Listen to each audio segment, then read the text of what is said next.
নমস্কার, শ্রাবণীস কিচেন থেকে আমি শ্রাবণী আবার এসে গেছি তোমাদের কাছে নতুন একটা রেসিপি নিয়ে। আজকে রেসিপির নাম হচ্ছে পটেটো ওটস অমলেট। আসলে তোমরা সবাই খুব ভালো আছো বন্ধুরা, আর যারা আমার চ্যানেলটিকে সাবস্ক্রাইব করেছো তাদের অসংখ্য ধন্যবাদ ও অপরন্ত ভালোবাসা জানাই। আর আমার চ্যানেলটিকে পুরো দেখার পর তারপর লাইক ও কমেন্টস করবে।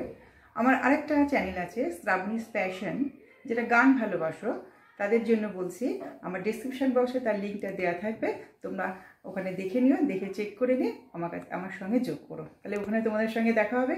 তাহলে চলো দেখে নিই পটেটো ওটস অমলেট করতে কী কী লাগছে। এসো। পটেটো ওটস অমলেট করতে আমার লাগছে, এখানে আমি দুটো ডিম ভেঙে রেখে দিয়েছি। আচ্ছা, লাগছে এখানে হাফ কাপ আলু নিয়েছি, খুব স্লাইস করে কেটে নিয়েছি, পাতলা পাতলা করে নিয়েছি হাফ কাপ আলু। একটা পেঁয়াজকে কুচিয়ে নিয়েছি, একটা কাঁচা লঙ্কা, আর এখানে নিয়েছি 1 টেবিল স্পুন চপ করা capsicum, 1 table spoon tomato chop করা, 1 টেবিল স্পুন গাজর চপ করে নিয়েছি, আর 4 কোয়া রসুন কুচো করে নিয়েছি। আর এখানে নিয়েছি একটা আমুলের প্রসেসড চিজ, আর 1/4 কাপ দুধ নিয়েছি। আর এখানে 4 টেবিল স্পুন ওটস নিয়ে আমি এটাকে পাউডার করে নিয়েছি মিক্সিতে। এবার এটাকে মিক্স করতে হবে।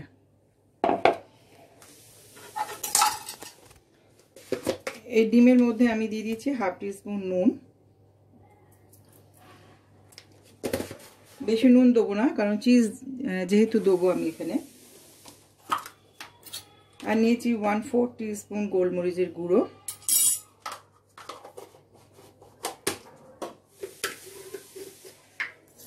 আর নেবো 1/4 স্পুন অরিগ্যানো দেবো, খুব সুন্দর গন্ধ আসবে। এটা অপশনাল, না থাকলে না দিলেও চলবে, আমার কাছে আছে তাই দিয়েছি। এবার এটাকে খুব ভালো করে মিক্স করে নেব, ডিমটাকে খুব ভালো করে ফেটিয়ে নেব। এর মধ্যে দিয়ে দেবো দুধ,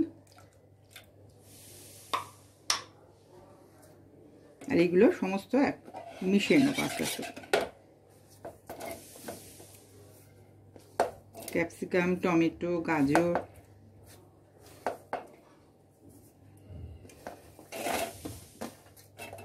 আলু, পেঁয়াজ আর লঙ্কা কুচি।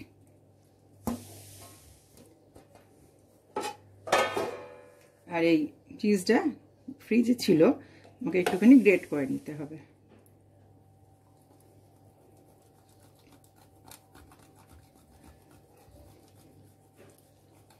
আইডিয়াল ব্রেকফাস্ট আইটেম, অবশ্যই আপনারা করবেন, খুব ভালো লাগবে।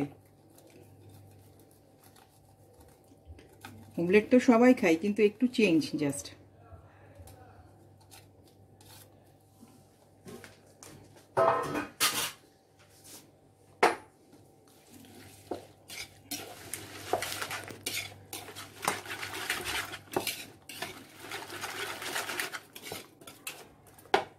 এর সঙ্গে দিয়ে দিয়েছি ওটসের পাউডার।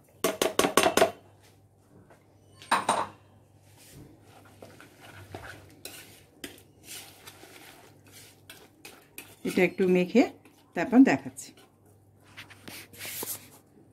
গ্যাসটা অন করে দিয়েছি, দিয়ে প্যানটা বসিয়ে দিয়ে আমি এখানে তেল দিয়ে দিলাম, 1 টিস্পুন তেল দিয়ে দিয়েছি।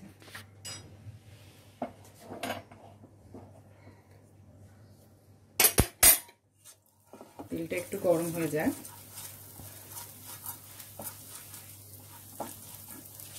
এটা কিছুই না, স্প্যাচুলার গায়ে লেগেছিল একটু, ওইটা দিয়ে দিয়েছি এখানে। এবারে আমি দিয়ে দিচ্ছি অমলেটটা, এটা পুরোটা একসঙ্গে দেবো না, হাফ হাফ করে করবো এটা। একটু সময় লাগবে এই অমলেটটা করতে, কিন্তু আলু আছে দেয়া।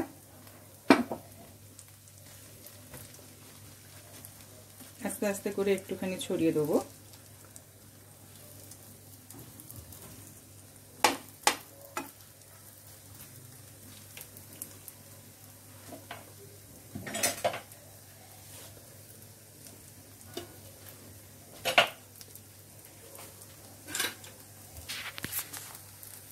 এটা দিয়ে দিয়েছি, এরপর আমি একটা চাপা দিয়ে দেবো, আর চাপাটা খুলছি। এটা একদম স্লো ফ্লেমে করে করতে হবে। এক পিঠ হয়ে গেছে, এটার জন্য আমি 1 টিস্পুন তেল একটু ছড়িয়ে দিলাম,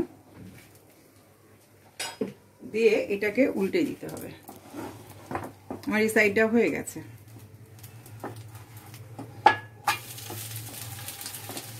খুব সুন্দর কালার এসছে, কিন্তু একটু টাইম নিয়ে 5 থেকে 7 মিনিটের মধ্যে হয়ে যাবে। আমি আবার একটু চাপা দিয়ে দিচ্ছি। চাপাটা খুলছি, খুলে একবার দেখে নিই। এটাও হয়ে গেছে, খুব ভালো মুভ করছে, মানে পেছন পোর্শনটাও খুব ভালোভাবে হয়ে গেছে। এবার আমি এটাকে সার্ভ করে দেখিয়ে দিচ্ছি। আর যে পরিমাণে নিয়েছি তাতে কিন্তু দুটো হবে, আমি এখানে একটা দেখাচ্ছি করে। ওটস অ্যান্ড পটেটো অমলেট আমার রেডি হয়ে গেছে, আমি সার্ভ করে দেখিয়ে দিলাম। এতে কিন্তু দুটো হবে, এখন আমি একটা দেখাচ্ছি। তার সঙ্গে নিয়ে নিয়েছি একটু শসা কুচি, আর এখানে নিয়েছি একটু টক দই, তার সঙ্গে দিয়েছি গোলমরিচ আর বিট নুন। এটাই আজ আমার ব্রেকফাস্ট। অবশ্যই জানাবেন কেমন লাগলো আপনাদের। আমার এই রেসিপিটা যদি তোমাদের ভালো লাগে তাহলে অবশ্যই আমার সঙ্গে থাকবে, তার সঙ্গে পাশে থাকা বেল আইকনটা কিন্তু প্রেস করে দেবে, আর অল বাটনটাও ক্লিক করে রেখে দেবে। যখন আমার নতুন ভিডিও দেবো তার নোটিফিকেশান তোমাদের সবার আগে তোমাদের কাছে পৌঁছে যাবে। আর তার সঙ্গে লাইক, শেয়ার, কমেন্টস ও সাবস্ক্রাইব করতে কিন্তু একদম ভুলবে না। তাহলে আজ এখানেই শেষ করছি, আবার একটা নতুন ভিডিও নিয়ে আসবো। তোমরা সবাই খুব ভালো থেকো। নমস্কার।